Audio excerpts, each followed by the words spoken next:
Zulu people are only 300 years old. Lochan, ngilandelela i-video ekade ngiyipostile kuleya. Nangizokhuluma ngithi amaNdebele were never colonized. I'm going to answer your question why I said that. Ikhuluma engiqeda ukuyiveza lokuthi amaZulu are only 300 years old. Ngiyibeka la. Ngizobuya ngihlanganise nasengehla ngenkulumo yami. Yazi umraro queen. Umraro usunguleka lapha na uthola abantu abangasiMandebele bafuna ukutshela amaNdebele ukuthi babobani. Umraro uthoma lapha. I always meet this problem every time nangipost video. Uthola umuntu wesibongo esinobuChina nyana afuna ukutshela mina ngingekwaMabhena ukuthi basho mina ngibuyaphi ngidla ini nangiphahla kungithini. It's a very big problem, it's a challenge. Now, asingene ngaphasi emlandweni, mina ngithanda isintu ngidiscuss isintu, but then I understand ukuthi nasoloko ngikhuluma ngesintu, fanele kube nala ngisleka khona, ngifaka iclass lomlando, ngikhulume ngehistory, ngibuye ngikhulume ngesintu, kodwa ngisleke noch ngizokufaka ilanguage ukuthi sikhona ukuhlaliseka kuhle because isiNdebele abantu abasazi basically. I don't know if you have researched about the history of this country beyond your classroom, or when I was history a country from your social sciences lecture ukuthi uMandela wabosha 27 years, which is not true. I don't know, but we will see. Now, there's miseducation, there's misconceptions, there's propaganda. Ehlezi iminyaka izungeza ikhona la emoyeni abantu, but they're feeding on it.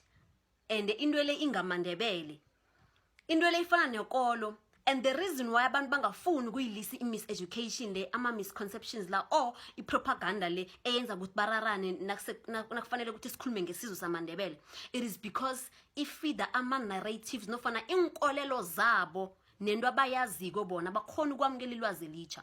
Now, miseducation, nithanda ukwenza ngathi amaNdebele sisizwe siphuma ngaphasi kwamaZulu, ngathi they are etlena awushem.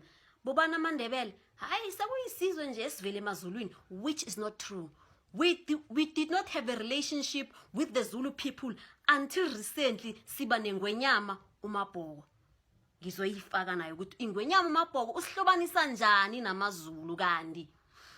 Over the years, or from the past years, besinganabo ubuhlobo namaZulu.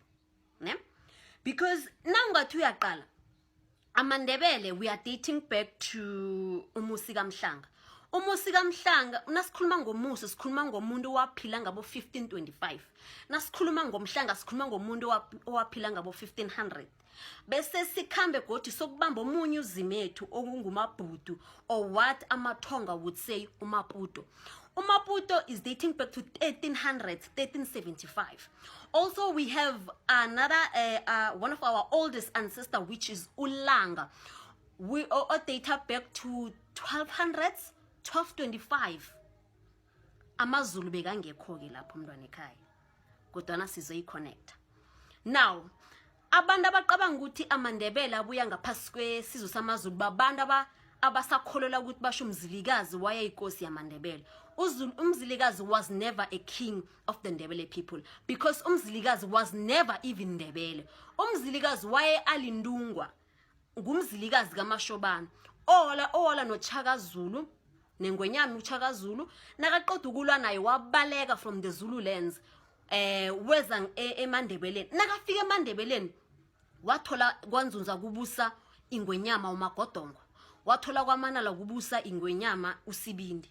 So already bekunesizwe asithole sinjalo sinobukhosi amasiko pilo nesintu sakhona. Wafika wahlala lapho nakazokuhlala wafina ukuthatha ubukhosi ke.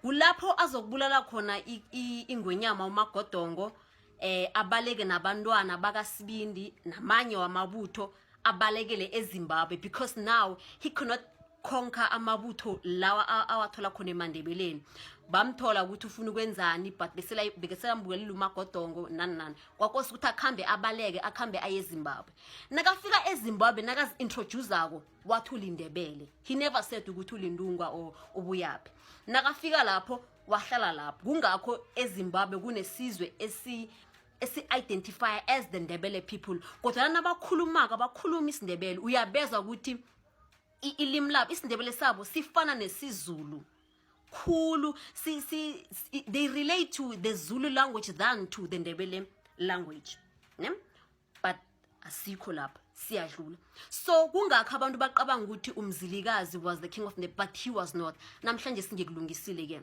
siyadlula misconception leyo miseducation leyo ukuthi amaNdebele abuya ngaphasi kwesizwe samaZulu sibuye endabeni ye-language every time nanifika kuma videos wami nje uthi oh but isiNdebele has too much Afrikaans words but nginama video adlula ku10 and ama video akhamba kibo 10 minutes akakhona ukustitcheka ke wangizwa nini mina ngikhuluma igama le-Afrikaans because I'm fluent esiNdebeleni nangichugululako vane ngikhuluma isingisi akunakinga ke ngizokuqoqela ukuthi iAfrikaans ingena kanjani elimini lesiNdebele number 1 we do have the original words for amagama la esiwasebenzisayo ngingathi I can ngibiza ngithi indebele slang lokho vane sikhulume endleleni fane igama la kaFader kuhle ngumkhwe igama lovas sisitsha ngilipheni uwukom ngukuba yini sisebenzisa amagama lawo nasemhlolweni wethu nasesikolweni sisebenzisa wona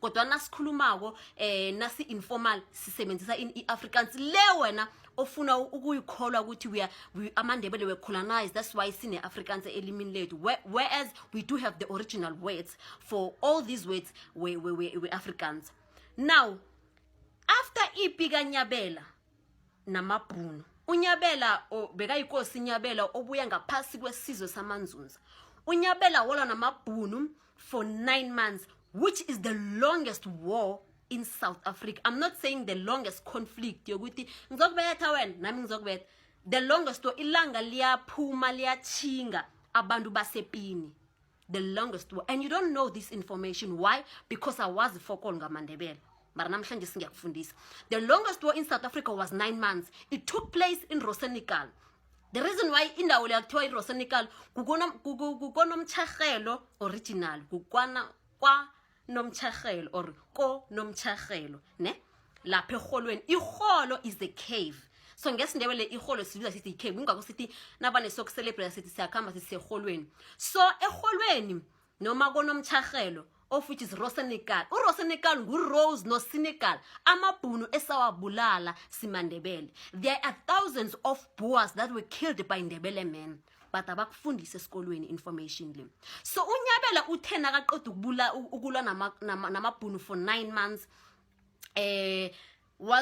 kwathoma ke na ipi yaphela nayiphelako sasolo sihlele eholweni kwathoma indlala obviously because ngaphakathi kwama caves ngekutshale ube nokudla sabanendlala inkosi uNyabela kulapha thatha khona isiqundo sokuthi akhe ngiphumeke ngiyozitrader ngiyizibophise bese banikela ukudla that's what happened so nakaphumako akhangi bathathena kuphela bayombopha basithatha sonke siyisizwe sakhe nabasithathako amajele bekamanqani azange sikhona ukuthi silingane emajele so bathini basakhamba ke sayohlala namabhunu thina amaNdebele besihlala namabhunu endlini eyodwa ngitsho namabhunu kungakho even namhlanje sithina amaNdebele amagama wethu amanengi wesikhuwa asinawo la weBhayibhelini yes akhona kwezinye izizwe nabo Jwanisa abanengi nabo Joseph abanengi kwezinye izizwe but eMandebeleni thina nanoma bakhona abo Jwanisa but amagama agqoleko bo Chelboy Spelman abo Sprinkana yabo bo Afrikaans nyana why because sasihlala namabhunu uhlale nebhunu bobone ngathi hlekuseni yazwana ubamkhulu bekalithande nebhuneli sebabe bangani sahlala namabhunu nasihlala namabhunu kulapho sifunda khona ilimu labo kulapho sifunda khona iAfrikaans sayifunda njalo ke iAfrikaans ingena njalo ke esiNdebeleni hayi ukuthi besinganawo amagama la hayi ukuthi we were colonized we won the war ikosi ya decide ukuthi ngoba sesinendlala sikhona ukutshala jama mina ngiyozitrader nithola lokanje yabo. So I don't know ukuthi wena indaba yokuthi i-victory uyidefine njani, but that to me is victory because he did kill amabhunu laye, and the only reason why kwakosa ukuthi azinikele it's not because bebabulala amandebele amaningi, it's because of indlala. Sasingakhona ukutshala because besingaphakathi eholweni besingakabhaqi besihlezi khona. They came to eholweni kunebhunu esalibetha ngomphezulu lafa labetha mbani. So go and research about uRose noSenegal. Amabhunu layo ukhambe ufuna ngawo uzowuthola umlando wakhona ukuthi bafa njani. We are moving on endabeni yelanguage sisazusisana. There's propaganda. Propaganda is that ukuthi nihlala abantu bahlale bantse ukuthi no amandebele mancane South Africa by 7 kumasango hey noMahlangu nobanibani bancane shem, that's why bangana ama opportunities. No, that is not truth. Amandebele manenge eSouth Africa azele inarha yonke wena kwaZulu konke labakhona, but amandebele akafundi ilimi lesindebele not ngoba bafuni, it is because abafuni ukusinikela ilungelo lelo. Even though the language policy yeMpumalanga ithi ukuthi amalimi ekosafundiwe eMpumalanga mani Sindebele, Siswazi, iEnglish, iAfrikaans, kodwana kwaNdebele akufundwa isindebele kufundwa isiZulu. Kuthi njani namangazi iyaliwa. There's an organization that is fighting that, but solo indawo ezifana bo Witbank, Betali, Sekunda, Delmas, indawo lezo zonke ngezamandebele, but abafuna ukufundisa amandebele ekhaya isindebele. Even neDavidton, okay, siyazi Pretoria ngamandebele, but ePitora sikho nesikole siwane sifundisa isindebele. Mamelodi le indawo lezo zonke naga yamandebele, kuhlela amandebele lapha, but abafundi isindebele, bafunda isiZulu. Kungakho noma basayoxolisa lapho kusensazi bathi home language umuntu uxela ukuthi isiZulu, bese niqabe ukuthi amandebele manqane, manengi amandebele. So minority leyo ke. So the reason why amandebele angekho emkhakheni ungeze wabona kuma industries TV what niyazi msindo leyo, it's public knowledge. It's not because we are not talented or we are not educated or we are not capable. It is because we are suffering for defeating the Boers. We've suffered before. We are paying for those sins. Amandebele were never supposed to be part of the new South Africa. They were never supposed to be part of the new South Africa. So now, you know, in where my gatekeepers, the gatekeepers are not black people. Industry nama gatekeepers wakona. Who controls the media? Not black people. Yes, the president is nayo, but we're not sure if the black man is the one making these decisions. Right? Right. So, yinto enjalo ukuthi amandebele akhaka nje eSouth Africa because we are paying for into eyenziwa bezimbethu. Inkosi unyabela ngendlela enza ngakhona. We are still suffering for into leyo namhlanje. Abafuna ukuntshela ukuthi why bangasiphi ithuba lokuthi sibe ne story TV, why bangasiphi ithuba lokuthi sisenze izinto njengani nimaqhoza nimazulu ningezinye izizwe. It's not that we are not educated or not capable or talented. Sinazi indwezo sifana nani, sibabantu sifana nani, sinengazi kodwa abafuni, and it is because of that we offended. Sa-offend abantu aba-wrong thina, and nasicida lapho sababetha sababulala bafa, and namhlanje siyakubhadalela lokho. So that is into engifuna uyilo kanje. Now ubuhlobo phakathi kwamaZulu namaNdebele buza ngengwenyama uMabhoko wesithathu. Ingwenyama uMabhoko wesithathu of the Nzunza Nation. Khambe uyomcala lapho uzombona uthanda ukungibatha itomu, so this beaded angazi ngothi beaded what ngesikhuwa, but yeah, ingwenyama yamanzunza nayibona ingwenyama umisizulu ithi mndamama, yabo, cousin brother ngesikhuwa batsho mndamama, ngombana umama wakhe abomama babo boyithu babelethwa ngubaba oyedwa. So ugogo wesizwe samanzunza nguLadlamini, ugogo wesizwe samaZulu nguLadlamini. Bobabili abogogwabo bantwana bomuntu babuya engwenyameni uKing Mswazi le eSwatini babelethwa. So abantwana bomuntu bathena bayokwenda, omunye wende eMandebeleni, omunye wende emazulwini ebukhosini. So they are cousin brothers bomntamama nababonanako bona babelethwa ekhethe emkhulu wabo na omunye nomunye nakathi ngekhetho omkhulu baye endaweni eyi-1 banobamkhulu oyi-1. So that is the relationship between amaNdebele namaZulu. Now let me tell you something that is very recent ongayaziko to prove nangithi mina amaNdebele awazi ngawo, awazi history yethu, ilanguage, umlando, everything ongayicabanga awuyazi. Ingwenyama, the late King Zwelithini of the Zulu nation, or Ingwenyama ebeletha Ingwenyama uMisizulu ubabakhe alale belithongelihle. He was not raised in KwaNongoma. He was not raised in KwaZulu Natal. He was raised by Ndebele people. Yes, amaNdebele wanikela umntwana kwathiwa nangu umntwana sibawa nimkhuliseni sizakubuya sizomthatha ngoba uyingwenyama yethu yakusasa. He was raised by Ndebele people, but you don't know that. Oh, and there's something else that I'm not going to mention because abadala bayayigadangela about history yakhe ingwenyama uZwelithini. Yeah, but he was raised by Ndebele people. Why? Angazi khambe yozumela na uyithole angeke uyithole ku Google. It's not there on Google. Go and ask those people that call themselves the custodians of the Zulu culture or the historians of the Zulu culture. They will tell you. Don't believe me. Nam just the sangoma nje simbathi ipas ama-Popeyes na 25 esibalabala ngesindu ku internet. Don't believe me. Go and research on your own. Where was King Misizulu raised? Who raised him? Wakhuliswa ngamasiko pilo wesiNdebele, wakhuliswa maNdebele kwaNdebele. Another thing is we've raised many kings in our lifetime as amaNdebele, not just our kings, but kings from other nations. Why? Khambe uyozifunela. Angisho ufuna ukwazi ukuthi what we are capable of doing as thina simaNdebele. We have saved people.